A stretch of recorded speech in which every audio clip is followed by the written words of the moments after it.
y arrancamos con la unidad 4. La unidad 4 es cortita, así que no va a ser tan pesada la clase de hoy. Es sobre algunos conceptos básicos y determinantes del comercio exterior. Les pido disculpas que no pongo la cámara, pero estoy con una conexión medio inestable, así que prefiero que se escuche mejor. De última, si en un ratito me mejore la conexión, lo habilito. Bueno, en esta unidad vamos a charlar algunas cuestiones básicas o conceptos preliminares de lo que es el comercio exterior. En general, cuando nosotros hablamos del comercio exterior, nos referimos a el intercambio comercial que hace un país con otro, digamos, con otra unidad económica que se ubica en otro país.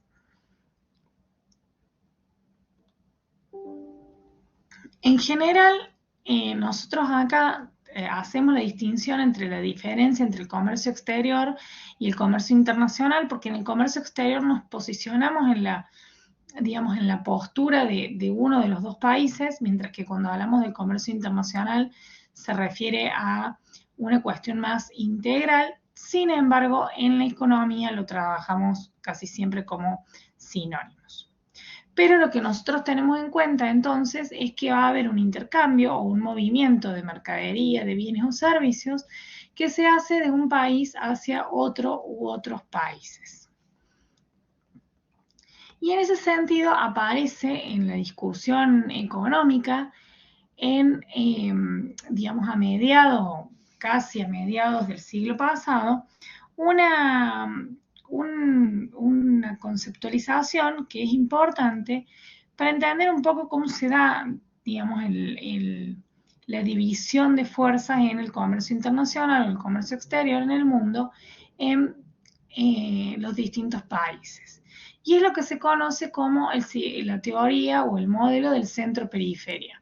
¿Alguna vez escucharon hablar o conocen a qué se refiere la teoría del centro y la periferia? Yo no, profe. No, profe, tampoco. Bueno, la teoría del centro-periferia, que en otras teorías, en otras líneas de pensamiento se llama distinto, pero se basa más o menos en lo mismo, es una idea que se empieza a gestar principalmente en los países latinoamericanos o los países que van a ser periféricos, es decir, aquellos países que no toman las decisiones centrales, como un cuestionamiento muy fuerte a la lógica del liberalismo o el libre cambio que está vigente digamos, a comienzos del 1900, ¿no? Entonces, ¿qué pasa? Ese modelo que estaba imperante en la economía mundial, que dura aproximadamente hasta 1930, 1935, dependiendo cómo se lo mire, va a generar, digamos, un entramado de política económica y de producción que va a estar orientado, por así decirlo, a las economías centrales. Básicamente lo que plantea la lógica de la teoría del centro-periferia es que al existir algunas economías que son, vamos a decir, dominantes, porque son centrales en la toma de decisiones y en la forma de vincularse, esas economías como que reproducen ese esquema, vamos a decir, de dependencia entre los países centrales y el resto. ¿Eso qué quiere decir? Que dada la situación, el status quo, digamos, la situación particular en la que se encuentra, no es muy difícil para un país que no está en ese entramado central posicionarse como una potencia o como un país hegemónico y dejar de ser un país de, digamos, de la periferia o un país más tangencial en la toma de decisiones.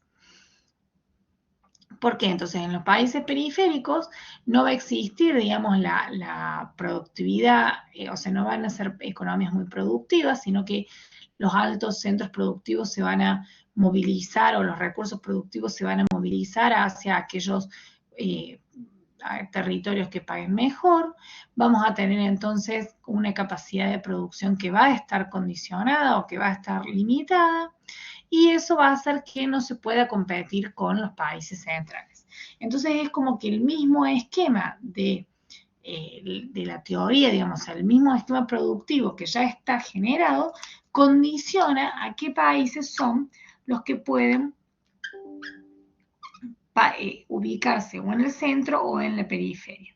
Esta teoría va a estar muy relacionada con una teoría que surge en América Latina, digamos, vinculada por Prebisch, que va a ser un referente muy importante en la CEPAL, que es lo que se conoce como la teoría de la dependencia, que básicamente la línea fundamental es muy similar, digamos, establece que los países que no tienen capacidad independiente para hacerse cargo de, digamos, aumentos en la productividad que les permitan, perdón, ser competitivos, esos están como, vamos a decir, predispuestos a ser países que dependan de aquellos con mayor productividad para su producción, para su crecimiento, y entonces es muy difícil que logren como esa independencia o crecimiento genuino.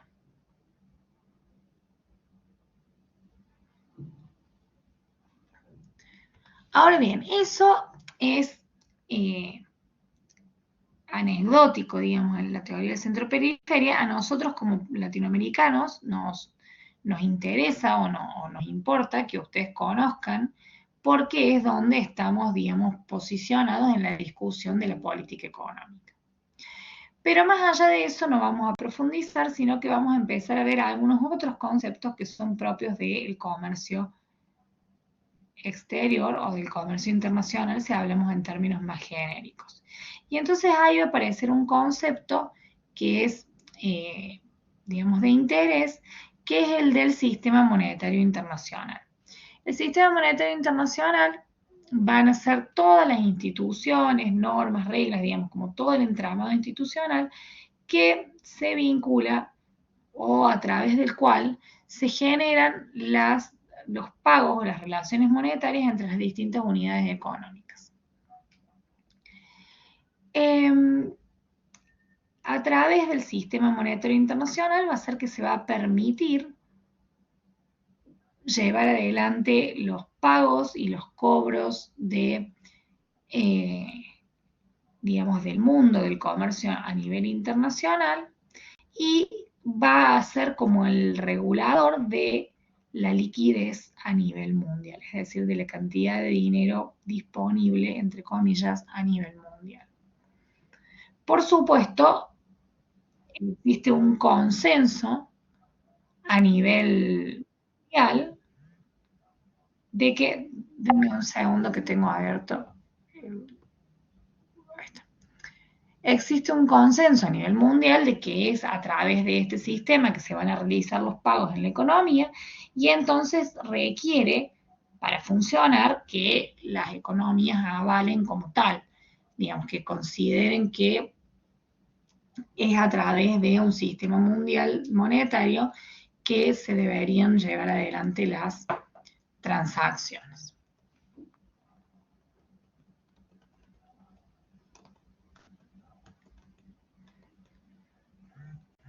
Por supuesto, digamos, para poder aplicar el sistema de pagos internacional, tenemos que tener monedas que sean convertibles, es decir, que tengan una tasa de cambio a alguna otra moneda reconocida internacionalmente y que pueda cotizar fuera del país. Y ahora, si nosotros pensamos un poco la contabilidad nacional en lo que refiere a el comercio con el resto del mundo, vamos a tener la gran cuenta que resume toda la parte comercial con el resto del mundo, es lo que se conoce como la balanza de pagos. El saldo de la balanza de pagos de un país va a ser el remanente o digamos el balance que tenga la economía en cuanto a los dólares que ingresan. Ya sea que ingresan o salen. Ya sea que ingresan o salen por compra y venta de bienes y servicios, que va a ser la cuenta corriente, o por transferencias que se hagan entre agentes económicos de distintas localidades, como a través de los movimientos de capital. Entonces, para llevar adelante la contabilidad de la balanza de pagos, sumamos todas las divisas, dólares, euros, yenes, que ingresan a una economía por vender soja, por vender tecnología, por vender, digamos, todos los productos, porque gente que vive afuera nos transfiere plata. Los bonos que vendemos al resto del mundo, los departamentos que compran las empresas internacionales, y eso nos va a dar el saldo de la balanza de pagos. La balanza es importante porque siempre se va a suponer que la balanza de pagos está equilibrada o que vale cero. Entonces, si nosotros tenemos una balanza de pagos que nos da 2.000 millones de dólares, quiere decir que están ingresando a la economía 2.000 millones de dólares y ese monto va a incrementar las reservas internacionales.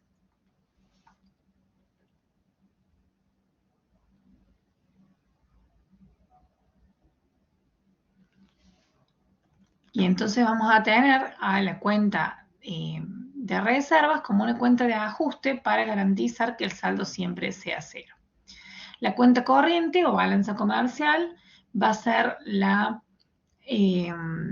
el saldo de las exportaciones, o sea, los dólares o las divisas que ingresan a un país por venta de bienes y servicios, menos las importaciones, que es lo que sale del país por compra de bienes y servicios, mientras que la cuenta capital va a ser digamos, la función o la cuenta que nos representa los movimientos que están vinculados por compra y venta de capitales financieros, y ahí va a haber inversiones de largo plazo, de corto plazo, financieras, o sea, digamos, con entidades financieras, con organismos multilaterales. Y por último, la cuenta de reservas, que resume todos, digamos, todas las cambios que existen entre las reservas, o sea, los activos oficiales en un país. Y después hay una cuenta de ajuste completamente, que es errores y omisiones, que también incluye los cambios en la cotización cuando las cuentas están medidas en pesos. Cuando nosotros queremos analizar un poco, esto es algo de lo que ustedes hicieron en el primer trabajo, cuando queremos ver un poco cómo evoluciona el comercio exterior del país, vamos a ver que nosotros tenemos una tendencia relativamente creciente de exportaciones, que va a ser lo gris, de importaciones, que va a ser lo verdecito, que se va a mantener más o menos hasta el año 2008, con una disminución significativa en la crisis 2001-2002. Sin embargo, vemos que a partir del 2008 empieza a tomar más protagonismo la cuenta de las importaciones respecto de las exportaciones. Y entonces ahí ya el comportamiento pasa a ser un poquito más errático. Si se analizan los socios comerciales, en general tenemos mucho comercio con el Mercosur, particularmente con Brasil. Después, en términos de otros países digamos, del continente americano, vamos a tener un gran flujo comercial con los Estados Unidos, con China y algunos países asiáticos. Y vamos a poder ver para cada año, si nosotros quisiéramos, como hicieron ustedes en el trabajo, si aparecen algunos otros socios comerciales, como por ejemplo, no sé, Vietnam, Filipinas, digamos, otros países que suelen aparecer con algunos productos en particular.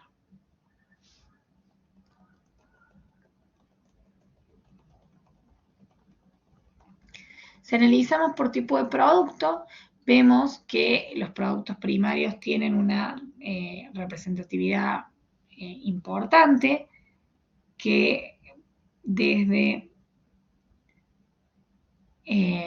los 2000 tienen en torno entre el 20 y el 30%. Sin embargo, esto es algo que a mí me había parecido interesante cuando lo vi en su momento, que hay como un mito de que todas las divisas que ingresan al país son por exportaciones de productos primarios, cuando en realidad hay las exportaciones industriales, tanto de origen agropecuario como de origen industrial, también tienen una alta significación. Entonces, la producción primaria propiamente dicha es importante, pero no es la más importante en la generación de divisas. Y sí se observa que en los últimos años ha perdido mucho protagonismo las exportaciones o la cuenta de combustibles, que es algo que se espera que se revierta con la puesta en marcha a full, digamos, de lo que sería Vaca Muerta.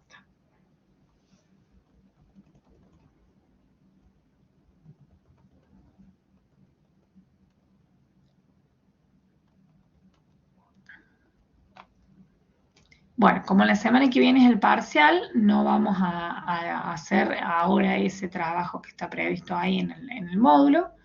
Después vemos si lo agregamos para la semana después del parcial. Sería viable.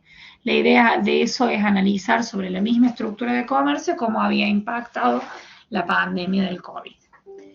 Y después, ya en una última parte, tenemos algunas consideraciones de lo que son los territorios aduaneros, que es decir, es aquel lugar o espacio geográfico en el cual digamos, son vigentes las mismas normativas del comercio internacional, que no incluye en general los mares, las zonas francas, el espacio aéreo, digamos, los terrenos submarinos. Es decir, es el ámbito en el cual se ejerce la normativa aduanera. Y van a aparecer ahí unas cuestiones que no están contempladas dentro del territorio aduanero, que son las zonas francas.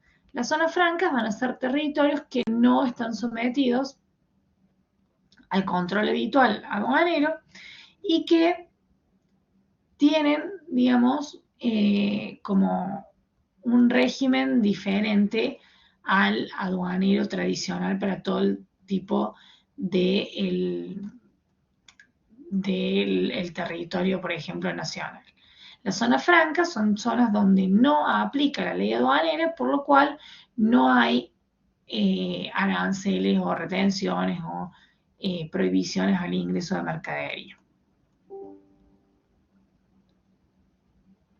Dentro de la normativa internacional, nosotros podemos tener zonas francas comerciales, donde hay, digamos, está liberalizado el comercio de mercadería, y zonas francas industriales, que son aquellas en las que se permite o se exime del pago de aranceles a los insumos de alguna producción industrial.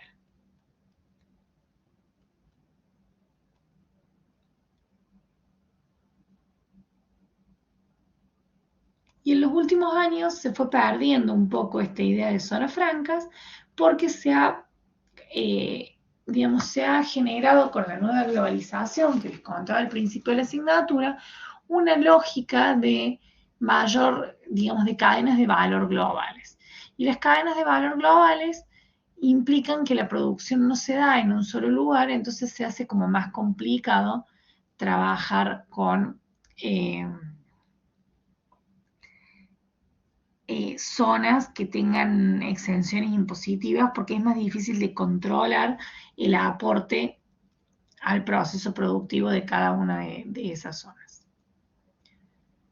Bueno, con eso terminaría la unidad 4, que es la última unidad que va al parcial. Esta, digamos, la unidad 1 y la unidad 4 son bien teóricas. En la unidad 2 y 3, que tienen algunos modelos, la idea es identificar las ventajas de un modelo respecto del otro, cuáles son las particularidades que dice uno de los autores respecto del otro. Digamos, no vamos a tener ninguna demostración algebraica, no les voy a evaluar el uso del álgebra. Así que con eso nos podemos quedar tranquilos y podríamos tener algunas instancias a desarrollar que si son a desarrollar serían desarrollos cortos. Es decir, explique qué es una zona franca, explique la diferencia entre una zona franca comercial y una zona industrial, o preguntas de ese tenor. Por supuesto, el examen es individual a libro cerrado. Podríamos tener algún caso de análisis, pero no sería de mucho desarrollo, pensando en que tienen, bueno, 1 hora para llevarlo adelante.